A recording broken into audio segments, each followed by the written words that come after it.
Bien-aimés de Dieu, la paix soit avec vous. Nous sommes aujourd'hui au 5e dimanche du temps ordinaire année B.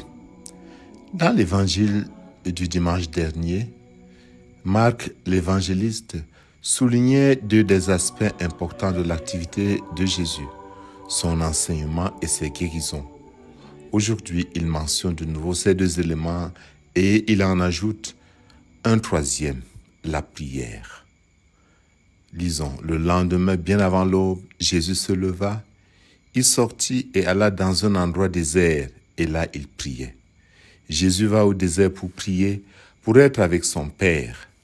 Jésus est l'homme pour les autres, c'est vrai, mais il est aussi l'homme de la prière. En contact avec son Père, il cultive son jardin, son intériorité, son intimité, son secret pour ne pas être emporté par la tentation du succès, du pouvoir, de la manipulation. La prière est présente chez lui et accompagne toutes ses activités. Loin d'affaiblir son ardeur missionnaire, il semble bien que cette retraite dans le silence le relance au contraire. Jésus ne serait pas allé aussi loin dans l'évangélisation s'il ne s'était pas retiré aussi loin dans la prière. Un évêque disait, « Un évangélisateur qui ne prie plus, bientôt n'évangélisera plus. » Au fond, prière ou action, c'est un faux dilemme. L'une ne peut aller sans l'autre. Jésus est venu évangéliser, ou comme le souligne le texte, proclamer la bonne nouvelle. Pour lui, évangéliser, ce n'est pas faire de la propagande ou du recrutement. Il ne veut d'ailleurs pas que son identité soit divulguée. Pour lui, évangéliser, c'est créer cette communion par sa personne avec son Père. Évangéliser, c'est communiquer au cœur de la vie des gens l'espérance fondée sur l'amour que Dieu a pour chaque homme. Évangéliser, c'est porter la bonne nouvelle au cœur de chaque être humain. Dieu nous aime. La vie a du sens. Dieu veut le bonheur de l'homme. Ces projets sont des projets de bonheur. La mort n'est qu'un moment de transition. Chez Marc, comme chez les autres évangélistes d'ailleurs, l'annonce de la bonne nouvelle de Jésus est toujours accompagnée de promotion humaine et de transformation des souffrances humaines. L'attention du Seigneur pour les malades, les laissés pour compte, les rejetés de la société est constante dans tous les récits évangéliques.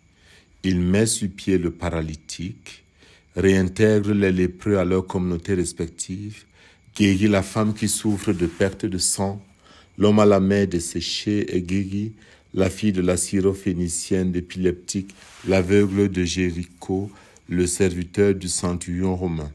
Il ressuscite la fille de Jaïr et son ami Lazare. Il redonne un sens à la vie de Marie-Madeleine, la prostituée possédée, ainsi qu'à Zachée le publicain, ainsi qu'à la femme adultère condamnée à la lapidation. Jésus circule dans le vrai monde avec ses souffrances, ses sollicitudes, ses injustices, ses violences. C'est le terrain qu'il choisit pour proclamer la bonne nouvelle, l'amour de Dieu et l'espérance d'un monde meilleur. C'est dans cette perspective que nous pouvons mieux comprendre le livre de Job. Tout au long du livre dont nous lisons juste une petite section aujourd'hui, Job qui fait face à la souffrance physique, psychologique, morale, il fait face à l'angoisse devant la mort prématurée et partant l'horreur même de vivre. Il fait face à l'incompréhension des amis et pire, le silence de Dieu. Il égrène toutes ces douleurs dans les termes admirables d'ailleurs. Il répète sans cesse son incompréhension devant la justice. Job est dans ce qu'on appelle la logique de la rétribution. Il se sait juste. Il ne comprend pas pourquoi il souffre. Dieu invitera Job à contempler la création et à reconnaître humblement son ignorance et sa petitesse. Comme un père reprend gentiment mais fermement son fils, Dieu fait comprendre à Job que ses pensées ne sont pas nos pensées, que ses chemins ne sont pas nos chemins, mais qu'au-delà de tout, il ne nous abandonne jamais. Mais sa justice échappe à la compréhension humaine. Nous comprenons avec Job qu'en face de la souffrance incompréhensible, il n'y a toujours pas d'explication. mais Dieu indique le chemin.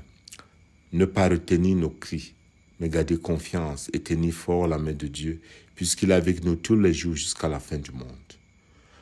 En Jésus, Dieu habite nos souffrances. Il porte lui-même la souffrance extrême pour que nous comprenions qu'il désire notre bonheur suprême.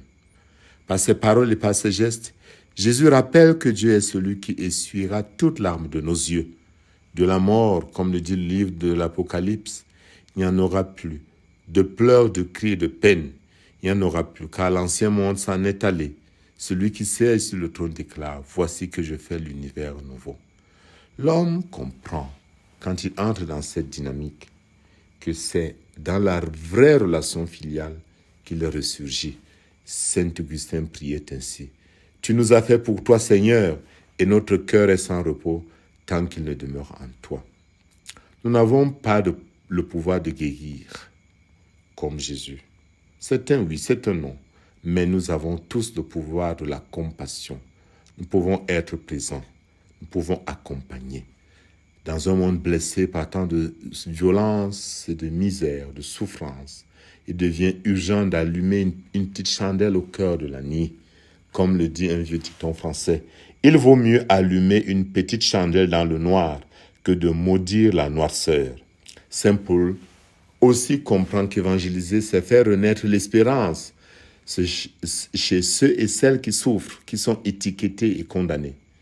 Et ce faire, il propose une méthode, la proximité, la sollicitude envers tous ceux qui souffrent. Oui, dit-il, libre à l'égard de tous, je me suis fait l'esclave de tous, afin d'en gagner le plus grand nombre. Avec les faibles, j'ai été faible pour gagner les faibles. Je me suis fait tout à tous pour en sauver à tout prix quelques-uns.